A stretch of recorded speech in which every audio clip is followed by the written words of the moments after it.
In this video, we are asked to get the shorter diagonal of our parallelogram. So if the sides of the parallelogram are 6 and 10, so you have here 6 and 10, and an included angle, 100 degrees.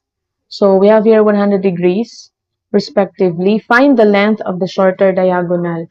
Take note na kung 10 dinhi, ang nga side, 10 po na din ha.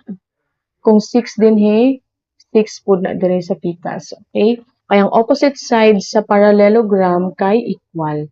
And also, the opposite angle. So, kung 100 dinhi, automatic 100 po na diri sa pikas. So, karon we don't know what is our theta. However, we know that the interior or total interior angle of a parallelogram is 360 degrees. Okay? If this is 100, so that will be equal to 100. Another 100 here. So, 100. Tapos, plus theta plus theta. Okay, so that will be plus 2 theta. So, 100 plus 100 transposed na sa pikas, it will become 160. So, 160 because 360 minus 200 is equal to 2 theta.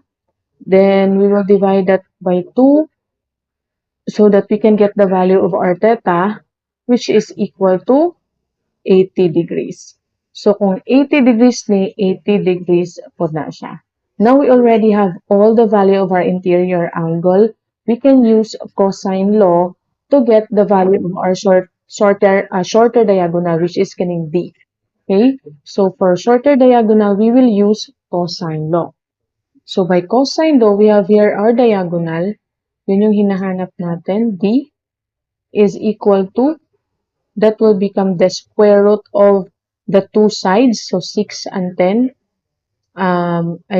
Square of the two sides. So susulat ko lang siya. 6 squared and 10 squared minus 2 times the two sides, which is 6 and 10.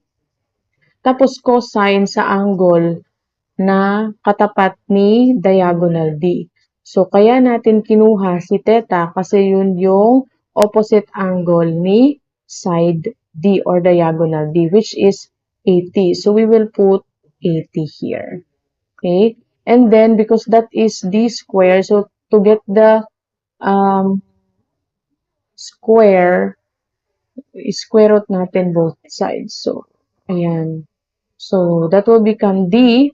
And if you will use your calculator, ayan siya, it will become 10.76. You can use your scientific calculator. The diagonal is 10.73.